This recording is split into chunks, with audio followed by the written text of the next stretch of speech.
ఓం విశ్వాని దేవ సవిత దురితాని పరాసువ యద్భద్రం తన్న ఆసువ. ఓం శాంతి శాంతి శాంతి. భక్తులారా, మనము ఈ యజ్ఞప్రసాదం అనే పుస్తకం ఒకటి ముద్రణ చేయించాము. దీనికి దాతలు నరేడ్ల నర్సారెడ్డి రాజుబాయి దంపతులు మన అంకాపూర్ వాళ్ళే. 1000 కాపీలు మనం ముద్రణ చేయించాం. ఇందులో 68 పేజీలు ఉన్నాయి. ఈ పుస్తకంలో 68 పేజీలు ఉన్నాయి. చాలా చిన్న పుస్తకం ఇది, కానీ యజ్ఞాన్ని గురించిన అవగాహన కలిగించడంలో చాలా ప్రధానమైనటువంటిది. మరి చాలామందికి అనేక రకాలైన సందేహాలు, అనుమానాలు ఉంటాయి. యజ్ఞము ఏమిటి, భగవంతుడు ఎవరు అనే విషయాలు మనము సూక్ష్మంలో మోక్షంలాగా ఈ చిన్న పుస్తకం ద్వారా తెలుసుకోవచ్చు. ఇందులో మొదటి పేజీలో ఓంకారములో ఉన్నటువంటి 12 పేర్లు ఇక్కడ మనం ముద్రించాం. అంటే అకార, ఉకార, మకారాలు 3 కలిస్తే ఓంకారం అవుతుంది. ఓంకారంలో అకారము ఈశ్వరుడిని, ఆదిత్యుడిని, ప్రాచ్యుడిని తెలియజేస్తుంది. ఉకారము విరాట్టును, హిరణ్య గర్భుడిని, తైజస్సుడిని తెలియజేస్తుంది. మకారము వాయువును, అగ్నిని, విశ్వడిని తెలియజేస్తుంది. ఈ రకంగా ఇందులో అకార, ఉకార, మకారాల లోపల ఈ నామాలు ఇమిడి ఉన్నాయి. ఆ నామాలతో భగవంతునికి మనము నమస్కారం చేస్తాము ఇక్కడ. తర్వాత పరమాత్మ షోడశ కళానామాలు. భగవంతునికి 16 కళలు ఉన్నాయి. ప్రకృతికి 16 కళలు ఉన్నాయి. జీవుడికి కూడా 16 కళలు ఉన్నాయి. భగవంతుని 16 కళలతో భగవంతుని మనము నమస్కరించుకుంటాము ఈ 16 నామాలతో. తర్వాత వేదాలలో పరమాత్మ లక్షణాలని 2వ పేజీలో మనం చూస్తాం. ఇవి మహర్షి దయానందుడు సమస్త శాస్త్రాలను, వేదాలను గాలించి అందజేసినటువంటి నామాలు. తర్వాత వేదాలలో భగవంతుని గౌణ నామాలు. అంటే పరమాత్మ ప్రధాన నామం ఓంకారం. దానితో పాటుగా అనేక నామాలు పరమాత్మకు ఉన్నాయి. అందులో ప్రధానంగా వేదాలలో పదే ఉన్నటువంటి నామాలు ఇక్కడ ఇవ్వడం జరిగింది. బ్రహ్మ, విష్ణువు, రుద్రుడు, శివుడు, శంకరుడు, శంభువు, గణపతి, అగ్ని, వాయువు ఇవన్నీ కూడా భగవంతుని నామాలే. కొన్ని మనం ఇక్కడ ఇచ్చాము. తర్వాత 3వ పుటలో అగ్ని 24 నామాలు. అగ్ని లేకుంటే వైదిక కర్మలు జరగవు. అగ్నికి ఎన్నో నామాలు, పర్యాయ పదాలు ఉన్నాయి. అందులో ప్రధానమైనటువంటి 24 నామాలు ఇక్కడ మనం ఇచ్చాం. తర్వాత యజ్ఞానికి ఉన్న 24 నామాలు. యజ్ఞం ఒక దేవత, అగ్ని ఒక దేవత. కాబట్టి దేవత అంటే దివ్యమైన గుణకర్మ స్వభావాలు కలిగి ఉన్నది, కలిగించేది అని కూడా అర్థం.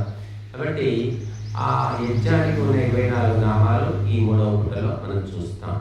ప్రజాపతి, అధ్వరుడు, అధ్వరము, క్రతువు, హవనము, యజ్ఞము, సప్తతంతువు, మహస్సు, విష్ణువు ఇవన్నీ యజ్ఞం యొక్క 24 నామాల్లో కొన్ని. తర్వాత 4వ పేజీలో 3 రకాలైన యజ్ఞాలు. మనిషికి ఉన్నటువంటి సత్వగుణము, రజోగుణము, తమో గుణాన్ని బట్టి మనిషి ఇటువంటి యజ్ఞాలను చేస్తూ ఉంటారు. బట్ సాత్వికులు అంటే మొట్టమొదటి స్థాయి వ్యక్తులు. వాళ్ళు ఏం చేస్తారు అంటే ఏ కోరిక లేకుండా సర్వజీవ సంక్షేమం కోసం, పరోపకారం కోసం, దైవానందం కోసం చేస్తారు యజ్ఞం. అవి మధుర పదార్థాలు, ఔషధి వనస్పతులు, నవధాన్యాలు, పంచగవ్యాలు, ఆవు నెయ్యి, పరమాన్నం మొదలైన వాటితో వైదిక పద్ధతి ప్రకారంగా చేస్తారు. ఇవి కేవలం ధర్మోన్నతి కోసం దైవాదేశంగా చేసే సాత్విక యజ్ఞం. తర్వాత రాజసిక యజ్ఞాలు మధ్యమ శ్రేణి. కీర్తి, కాంత, కనకాల కోసం, అధికారం కోసం ఆడంబరంగా, సందడిగా, సకామంతో పట్టుబట్టలు, పంచలోహాలు, నవరత్నాలు సమర్పించి లోభమోహాలతో చేసేవి. కర్మకాండ కన్నా ప్రచారము, ప్రదర్శనలు, అలంకారాలకు ప్రాధాన్యం ఉంటుంది. ఈ రాజసికమైన యజ్ఞాలలో. ఇక థర్డ్ క్లాస్ తామసికమైన యజ్ఞాలు, అధమ శ్రేణి, నీచమైన కోరికలతో పశుహింస మద్యపానం ఆచరిస్తూ క్షుద్ర దేవతల ముందు నిషిద్ధ పదార్థాలతో తైలము అభక్ష్యాలు సమర్పిస్తూ అమావాస్య ఏకాంత ప్రదేశాలలో మారణ వశీకరణ క్రియాలతో చేసే తాంత్రిక పద్ధతులు. ఇందులో అశ్రద్ధ, అదక్షిణ, అవిధి, మంత్రహీనము, అన్నదానము ఇవన్నీ ఉంటాయి. కాబట్టి తామసిక యజ్ఞాలు, వీటి గురించి మనకు 4వ పుట తెలియజేస్తుంది. తర్వాత 5వ పుట లోపల అథర్వవేదంలో ఉన్నటువంటి అభయ ప్రార్థన ఇచ్చాము. మనం చాలామంది భయంతో చస్తూ ఉంటారు, రకరకాల అభయాలు పీడిస్తూ ఉంటాయి. అలాంటి వాళ్ళు ఈ ప్రార్థన ప్రతిరోజు కూడా స్మరించుకోవడం మంచిది, నేర్చుకోవడం మంచిది. ఓం యథాద్యౌశ్చ పృథివీ చ న విధీతో నరిష్యతః ఏవామే ప్రాణమావిధేహే అని 6 మంత్రాలు ఉన్నాయి. తర్వాత విశేష ప్రార్థనము యజుర్వేదంలోని మనం ఇచ్చాం. ఓం ఆయుర్మే పాహి స్వాహ, ఓం ప్రాణం మే పాహి స్వాహ, ఓం అపానం మే పాహి స్వాహ, ఇలాగా మొత్తము 10 మంత్రాలు ఉన్నాయి. చిన్న చిన్న మంత్రాలు. వీటితో మనం విశేష సందర్భాల లోపల ఆహుతులు కూడా సమర్పించవచ్చు. తర్వాత 6వ పుటలో దేవతా వృక్షాలు అంటే యజ్ఞానికి ఉపయోగపడే సమిధలను ఇచ్చే చెట్ల గురించి రాశాం. అపవిత్ర ప్రదేశాల్లో పెరిగినవి, పుచ్చిపోయినవి, బూజు ఉన్నవి, చెదలు పట్టినవి, తడిసినవి పనికిరావు. రావి, మర్రి, చువ్వి, మామిడి, జిల్లేడు, తులసి, మారేడు, మేడి, జమ్మి, దేవదారు, మోదుగ, చందనము మొదలైనటువంటి చెట్లు యజ్ఞానికి పనికొస్తాయి. తర్వాత యజ్ఞ ప్రసాదం అంటే శిష్టకృత ఆహుతి అని సమర్పిస్తూ ఉంటాం. చాలామంది మిఠాయి డబ్బాలు కొనుక్కొచ్చి షాపులో కొనుక్కొచ్చి సమర్పిస్తారు. కొంతమంది బెల్లం గడ్డలు తెచ్చి వేస్తారు. కానీ శిష్టకృత ఆహుతి స్వహస్తాలతో చేసింది సమర్పించాలి. ఆ వివరాలన్నీ కూడా మనం చూస్తాం. తర్వాత 7వ పుటలో 16 సంస్కారాలు గురించి మనకు ఇవ్వడం జరిగింది. చాలామంది హిందువులకు సంస్కారాలు అనేవి తెలియకుండా పోయాయి. ఈ 16 సంస్కారాలు వైదిక పద్ధతిలో అగ్నిహోత్రం సాక్షిగా శ్రద్ధాశక్తులతో ప్రతి గృహస్థుడు కూడా చేయాలి. ఆ 16 సంస్కారాలు, వాటి వివరాలు కూడా ఈ 7వ పేజీలో మనం చూస్తాం. తర్వాత 8వ పేజీలో యజ్ఞ సూక్తులు కొన్ని మనము వేద శాస్త్రాలలోవి ఇక్కడ ఇవ్వడం జరిగింది. యజ్ఞో వై శ్రేష్ఠతమం కర్మ అగ్నిర్వై దేవానాముఖం యజ్ఞో వై విష్ణు నౌర్హవా ఏషా స్వర్గ్యా యదగ్నిహోత్రం, ఇటువంటి సూక్తులు కొన్ని ఇచ్చారు. తర్వాత సప్త వ్యాహృతి భజనం అని ఒక చిన్న భజన. ఇది మరి 7 పాదాలు ఉంది. మనం సప్త వ్యాహృతులు, వాటి అర్థాలను ఒక భజన రూపంలో రాయడం జరిగింది. అది ఈ 8వ పేజీలో ఇచ్చాం. తర్వాత 9వ పేజీ లోపల యజ్ఞాగ్ని వందనం. యజ్ఞం అయిపోయిన తర్వాత యజ్ఞాగ్నికి వందనం చేసే ఈ 5 మంత్రాలు యజుర్వేదం నుంచి తీసుకొని ఇవ్వడం జరిగింది. చాలామంది అగ్నిహోత్రానికి వందనం చేయడం ఏమిటి, నమస్కారం చేయడం ఏంటి, మొక్కొద్దు అని కూడా అంటారు. ఆర్య సమాజం వాళ్ళు శాస్త్రాలు చదవరు, చూడరు. కాబట్టి అగ్ని అది కూడా ఒక చెడమైన దేవత కదా, దానికి ఎందుకు మొక్కాలి అంటారు. కానీ యజ్ఞానికి అగ్నికి మొక్కే ప్రక్రియ మనకు శాస్త్రాలలో చెప్పింది, ఏదో కొత్తగా కనుక్కున్నది కాదు. కాబట్టి ఈ 5 మంత్రాలతో అగ్నివందనం. తర్వాత 10వ పేజీ లోపల 3 రకాల ఆహారం గురించి ఇవ్వడం జరిగింది. సాత్వికాహారము, రాజసికాహారం, తామసికాహారం. మనము దేవతలు కావాలంటే సాత్వికాహారం తినాలి. ఇక కేవలం మనుషుల్లాగా బతకాలంటే రాజసికాహారం. ఇక రాక్షసులు కావాలంటే తామసికాహారం. అవి ఏమిటి అనేది వివరాలు ఈ 10వ పేజీలో ఉన్నాయి. తర్వాత 11వ పేజీలో అథర్వవేదంలో ఉన్నటువంటి పరమాత్మ ప్రార్థనం 4 మంత్రాలు ఇవ్వడం జరిగింది. ఓం యో భూతం చ భవ్యం చ సర్వం యశ్చాధితిష్ఠతి స్వర్యస్య చ కేవలం తస్మై జ్యేష్ఠాయ బ్రహ్మణే నమః అని 4 మంత్రాల్లో కూడా చివర తస్మై జ్యేష్ఠాయ బ్రహ్మణే నమః అనే పాదం వస్తూ ఉంటుంది. ఇది విశ్వవ్యాపకమైనటువంటి ఆ పరమాత్మ తత్వాన్ని తెలియజేసే మంత్రాలు. తర్వాత విశేష తర్పణ మంత్రాలని కొన్ని మన కింద ఇచ్చారు. ఇవి కూడా యజుర్వేదంలో ఓం మనో మే తర్పయత స్వాహ, ఓం వాచం మే తర్పయత స్వాహ అని ఈ రకంగా ఈ మంత్రాలు ఉంటాయి. తర్వాత 12వ పేజీలో యజ్ఞ ద్రవ్యాలు అంటే యజ్ఞంలో సమర్పించవలసినటువంటి ధాన్యాలు, పదార్థాలు, వస్తువులు అన్నీ కూడా వివరంగా ఇచ్చాం. ఇది 12వ పేజీలో. తర్వాత 13వ పేజీలో ఆశీర్వాద మంత్రాలు 10 మంత్రాలు ఇచ్చాం మనం. ఇవి వేదాల్లోంచి తీసుకొని ఇచ్చినటువంటి మంత్రాలు. కనుక ఆశీర్వాద మంత్రాలు చాలామంది 1-2 చదువుతూ ఉంటారు. కానీ ఇక్కడ విశేషంగా కొన్ని మంత్రాలు మనం మరి వెతికి ఇక్కడ ఇవ్వడం జరిగింది. కాబట్టి ఈ మంత్రాలన్నిటితో కూడా ఆశీర్వాదం ఇవ్వచ్చు. తర్వాత 14వ పేజీలో సకల దురిత నివారణ మంత్రం అని మనం ఇచ్చాం. ఇది యజుర్వేదంలో ఉన్నటువంటి విశ్వానిదేవ సవితర్దురితాని పరాసు అనే మంత్రం. మహర్షి దయానందులు దీనికి విశేషమైన ప్రాధాన్యాన్ని ఇచ్చారు. గాయత్రి మంత్రంతో సమానమైన ప్రతిపత్తిని ఈ మంత్రానికి మహర్షుల వారు ఇచ్చారు. ఆ మహర్షుల వారు రాసినటువంటి అర్థము, దీనివల్ల కలిగే లాభాలు ఈ 14వ పేజీలో ఇవ్వడం జరిగింది. మరి ఈ మంత్రాన్ని స్మరించి ఎవరైతే నిత్యము స్మరిస్తారో వారు అనేక దుర్వ్యసనాలు, దుర్గుణాలు, దుఃఖాలను దూరం చేసుకోగలుగుతారు. తర్వాత 15వ పేజీ పూర్ణాహుతి మంత్రాలు. 3 పూర్ణాహుతి మంత్రాలు వేదాల నుండి తీసుకొని ఇవ్వడం జరిగింది. తర్వాత అగ్నిహోత్ర ప్రదక్షిణ మంత్రం. అగ్నిహోత్రం చుట్టూ తిరిగినప్పుడు చదివే మంత్రము యజుర్వేదంలోది. అలాగే దాని అర్థం కూడా ఇవ్వడం జరిగింది. తర్వాత 16వ పేజీలో 33 దేవతలు ఎవరు అనేది స్పష్టంగా వేదాల ఆధారంగా ఇవ్వడం జరిగింది. కనుక వేదాలు చెప్పినటువంటి దేవతలు 33 మాత్రమే. 34వ దేవత పరమాత్మ. కాబట్టి ఆ పరమాత్మను ఉపాసించాలి. ఈ 33 దేవతల్ని ఉపయోగించుకోవాలి.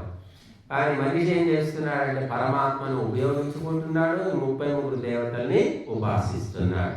ఈ విధంగా తలకిందులుగా వెళుతూ ఉన్నాడు. కాబట్టి మరి అనేక దుఃఖాలు పొందుతూ ఉన్నాడు. అలాగే 16వ పేజీలోనే యజ్ఞం వల్ల కలిగే లాభాలు అని 18 లాభాలు ఇవ్వడం జరిగింది. 18 లాభాలే అని కాదంటే అనేకం ఉన్నాయి. అందులో కొన్ని తెలియజేయడం జరిగింది. తర్వాత 17వ పేజీలో యజ్ఞ నియమాలు.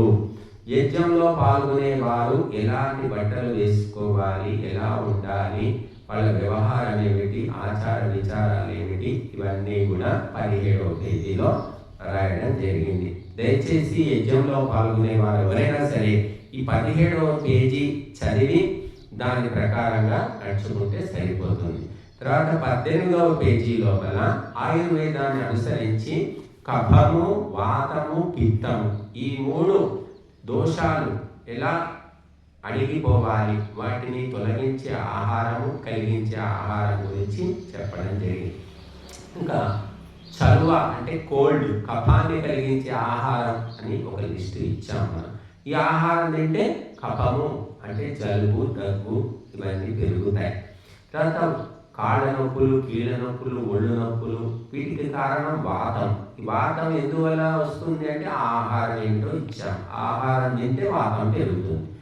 ఆలుగడ్డలు, మినపప్పు, శనగపప్పు, అరటికాయలు, క్యాబేజీ, కాలీఫ్లవర్, పెరుగు, మొక్కజొన్న, చిక్కుడు, రాజ్మా, మేకర్, పనీరు, బఠానీలు, క్యారెట్, బీట్రూట్, గుమ్మడికాయలు, బ్రాకులు ఇవన్నీ కూడా వాతాన్ని కలిగిస్తాయి.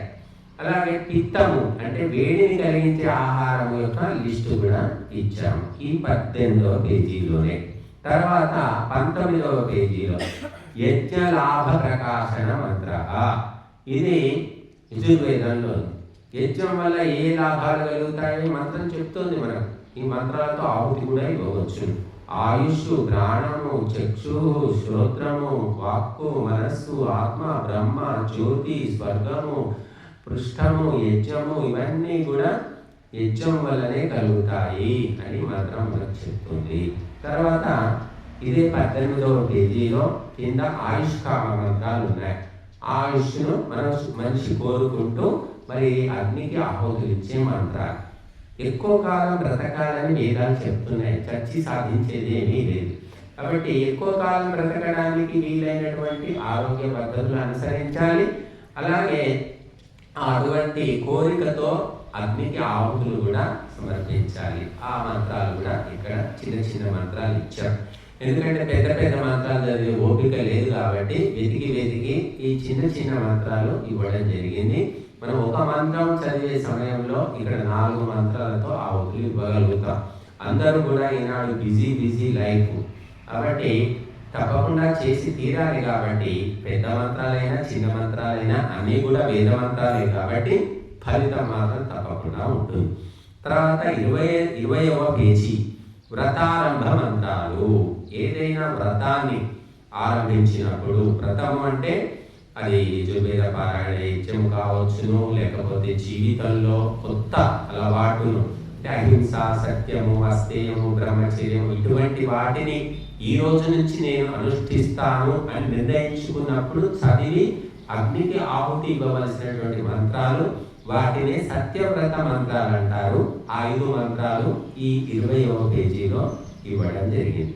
తర్వాత వ్రత సమాప్తి మంత్రము. ఏవైనా హోమాలు, యజ్ఞాలు పెద్ద ఎత్తున జరిగినప్పుడు 2 రోజులు 3 రోజులు జరిగినప్పుడు సమాప్తి సమయంలో చదవవలసిన మంత్రం. తర్వాత దీక్షా కంకణ ధారణ మంత్రం. దీక్ష తీసుకునేటప్పుడు, కంకణం కట్టుకునేటప్పుడు చదవలసినటువంటి మంత్రం. తర్వాత 21వ పేజీ 21వ పేజీలో పంచమహాయజ్ఞాల గురించి సంక్షిప్తంగా ఇవ్వడం జరిగింది. కాబట్టి పంచమహాయజ్ఞాలు మనిషికి పునాది. అవి లేకపోతే మానవ నిర్మాణమే జరగదు, గృహస్థాశ్రమం కూడా నిలబడదు. ఈనాడు గృహస్థాశ్రమం నిలబడడం లేదు. ఎందుకంటే విడాకులు అయిపోతున్నాయి, 2 పెళ్లిళ్ళు 3 పెళ్లిళ్ళు చేసుకుంటున్నారు. ఎందుకంటే పంచమహాయజ్ఞ పరంపర పోయింది. కాబట్టి దాని గురించిన సంక్షిప్త వివరణము 21వ పేజీలో మనం చూస్తాం. తర్వాత 22వ పేజీ 3 రుణాలు. మనిషి పుట్టుకతోటి 3 అప్పులతో పుడుతున్నాడు. దేవతలకు బాకీ పడ్డాము, పితరులకు బాకీ పడ్డాము, ఋషులకు బాకీ పడ్డాము. వాటి గురించిన సంక్షిప్త వివరణ 22వ పేజీలో ఉంది. తర్వాత 23వ పేజీలో అగ్నిహోత్రం యొక్క మహత్వాన్ని తెలియజేసే ఒక గీతము అది. తర్వాత 24వ పేజీలో తెలుగులో ఆరతి గీతం ఉంది. తర్వాత 25వ పేజీలో శాంతి గీతం, అంటే ఏదైనా శాంతిని ప్రత్యేకంగా కోరుతున్న సందర్భంలో పాడవలసినటువంటి గీతం. శాంతి నిండని ప్రకృతి భువనముల అని ఈ శాంతి గీతం ఉంది. తర్వాత 26వ పేజీలో అగ్నిహోత్ర మహిమను తెలియజేసే భజన ఇది ఒకటి ఉంది, చక్కటి భజన. ఈ భజనను మరి అందరూ పాడుకొని అగ్నిహోత్ర మహిమను గానం చేయవచ్చు.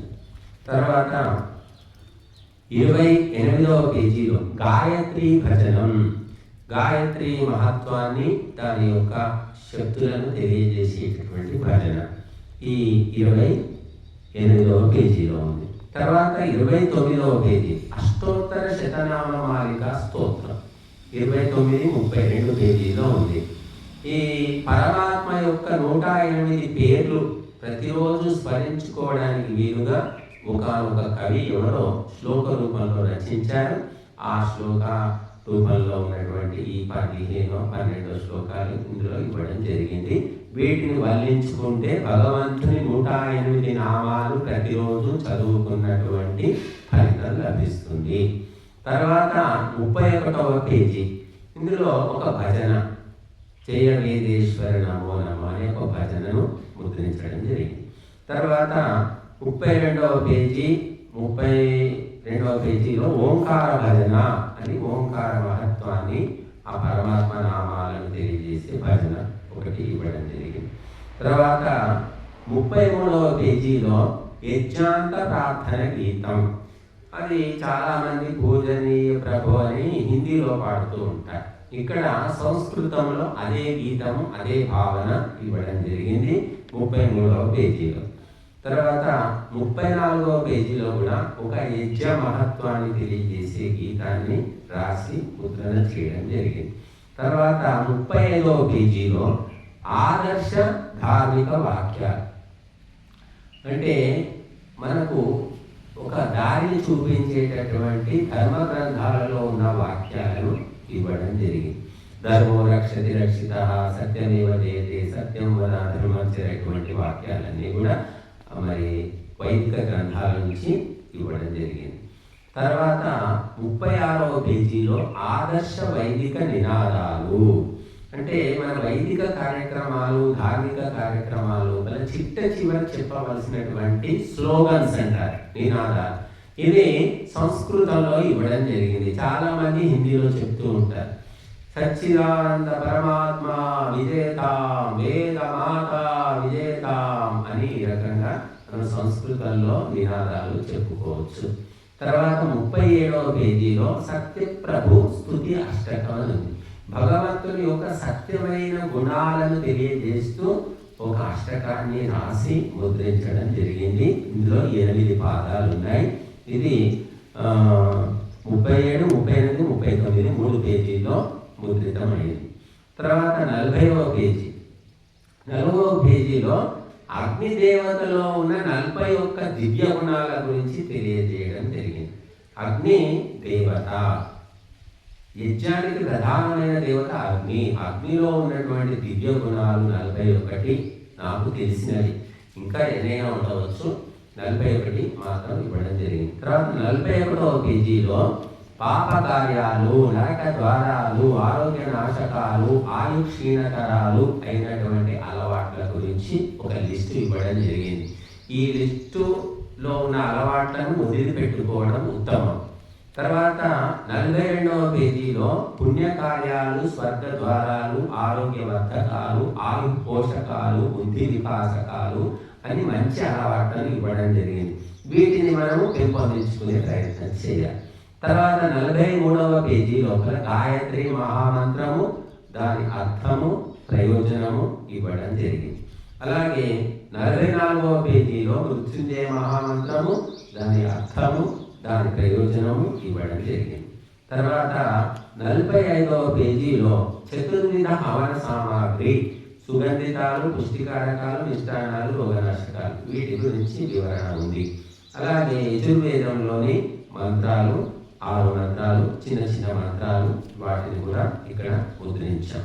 తర్వాత 46వ పేజీలో హవనమునే చేసేదము, పరిమళమే పంచెదము అని ఒక యజ్ఞ మహిమ గీతం రాసి ముద్రించడం జరిగింది.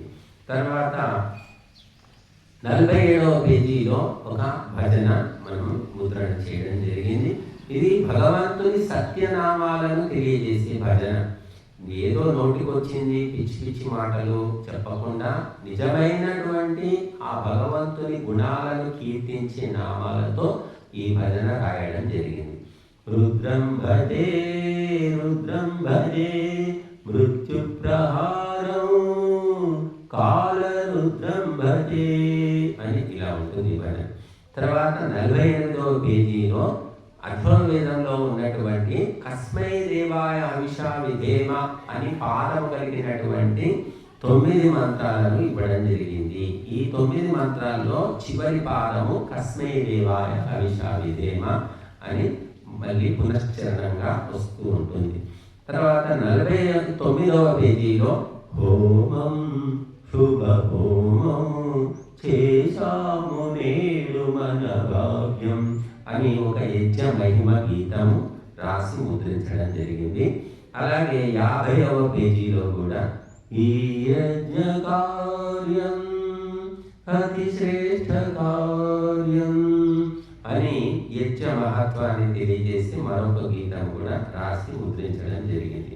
తర్వాత 51వ పేజీలో ఓంకార మహత్వాన్ని తెలియజేసి ఒక గీతము రాసి ముద్రించాము. ఓంకారమే సత్యం, ఒక్క ఓంకారమే నిత్యం, ఇలా ఉంటుంది గీతం.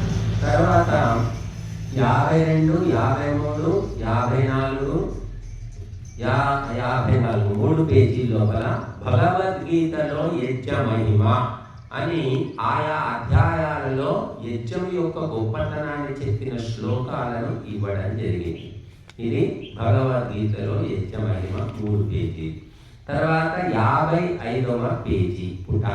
ఇందులో సామవేదంలో ఉన్నటువంటి వేదమాత మహత్వాన్ని తెలియజేసే పావమాని సూక్తము 6 మంత్రాలు ఇవ్వడం జరిగింది. కనుక వేద పఠనం వల్ల ఏ లాభాలు కలుగుతాయి, వేదమాత ఎటువంటి వరాలు అందిస్తుంది, వేదమాత ఎందుకోసం ఆవిర్భవించింది, అవన్నీ కూడా ఈ 55వ పేజీలో మంత్రాల్లో ఉన్నాయి. తర్వాత 56వ పేజీలో వర్చస్విత కామనం అని యజుర్వేదంలోని ఈ 11 మంత్రాలు ఇవ్వడం జరిగింది. వర్చస్సును కోరుకుంటూ ఆహుతులు ఇవ్వవలసిన మంత్రాలు. తర్వాత 57వ పేజీ లోపల వేదాలు చెప్పినటువంటి ఒకే పరమాత్మ తత్వాన్ని ఎట్టి పరిస్థితుల్లోనైనా మనం స్మరించుకోవాలని తెలిపి ఒక గీతము రాసి ముద్రించడం జరిగింది. అలాగే 58వ పేజీలో పరమాత్మ తత్వం గురించిన మరొక గీతము రాసి ముద్రించాము. తర్వాత 59, 60 పేజీల లోపల 16 సంస్కారాలు ఏ సమయాల్లో జరగాలి, ఆ 16 సంస్కారాల్లో మరి ప్రధానమైనవి ఏమిటి, అప్రధానమైనవి ఏమిటి, ప్రచారంలో ఉన్నవేమిటి, లేనివేమిటి, ఎందులో విశేష ఆహుతులు ఉన్నాయి, ఎందులో అసలు ఆహుతులు విశేషంగా లేవు, ఇలాంటివన్నీ వివరాలు ఇక్కడ ఇవ్వడం జరిగింది. తర్వాత 61వ పేజీ వైదిక మంగళం. అంటే మంగళారతి పాటలని చాలా మంది పాడుతారు, కానీ భగవంతుని యొక్క సత్య స్వరూపాన్ని తెలియజేస్తూ ఉన్నటువంటి మంగళారతి గీతం ఇది వైదిక మంగళ ఆరతి గీతం. తర్వాత దాని కిందనే పంచమహాపాతకాలు అంటే ఏమిటి అనేది వివరం సంక్షిప్తంగా ఇవ్వడం జరిగింది. ఈ పంచమహాపాతకాలకు మనుష్యుడు దూరంగా ఉండే ప్రయత్నం చేయాలి. ఆ పాతకాలు చేసిన వ్యక్తులతో సహవాసం కూడా చేయకూడదు, అది కూడా పాతకమే అని చెప్పారు.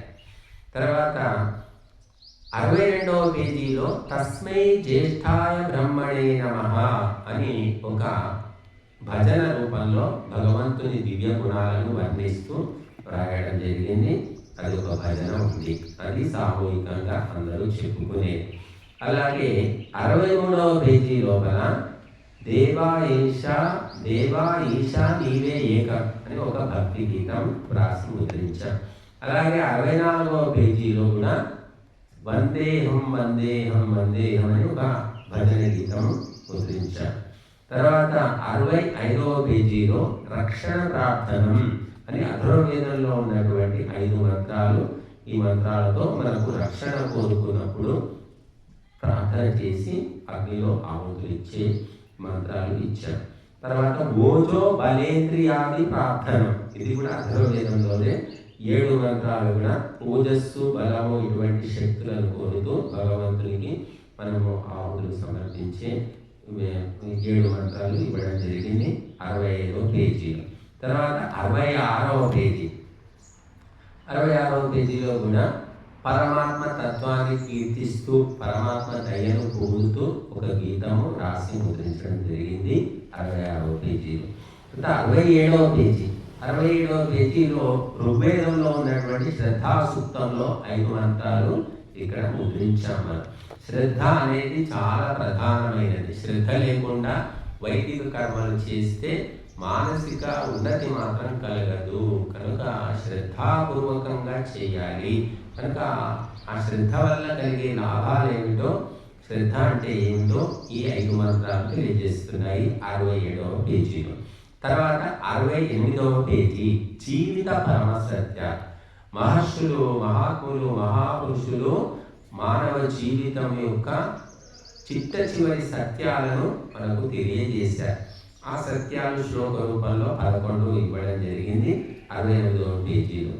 ఈ రకంగా చిట్ట చివర మనము లాస్ట్ పేజీ చివరి పేజీలో 10 పాపాలంటే ఏమిటి, 10 పుణ్యాలంటే ఏమిటి ఇవ్వడం జరిగింది.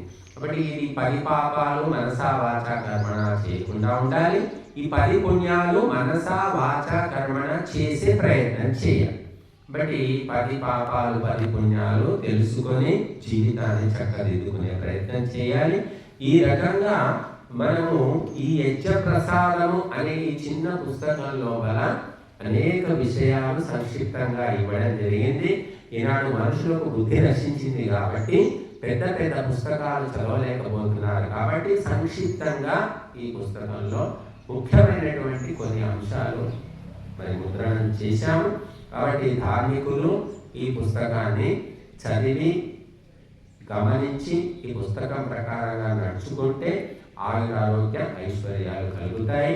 బట్ ఈ పుస్తకం కావలసిన వాళ్ళు వైదిక ధ్యాన యోగ కేంద్రం, అంకాపూర్ గ్రామం, ఆర్మూరు మండలం, నిజామాబాద్ జిల్లా, తెలంగాణ రాష్ట్రము. దీనిని ఇక్కడ కనుక్కొని తీసుకోవచ్చును. Phone number 8885558865. ఈ ఫోన్ నెంబర్ను కూడా సంప్రదించవచ్చును. కనుక ఈ సంక్షిప్తమైన ఈ చిట్టి పుస్తకము మనకు ధార్మిక విషయాల్లో చక్కటి మార్గదర్శనం చేస్తుంది. ఈ పుస్తక ముద్రణకు సహకరించిన వారు రాజుబాయి నర్సారెడ్డి దంపతులు, ఆర్మూరు వాళ్ళే. కాబట్టి ప్రతి ఒక్కరు కూడా ఈ పుస్తకాన్ని మరి చదవాలని, తీసుకోవాలని కోరుతున్నాము. అందరూ కూడా ఈ పుస్తకం వల్ల సుఖశాంతులను పొందుతారని తప్పకుండా ఆశిస్తున్నాం.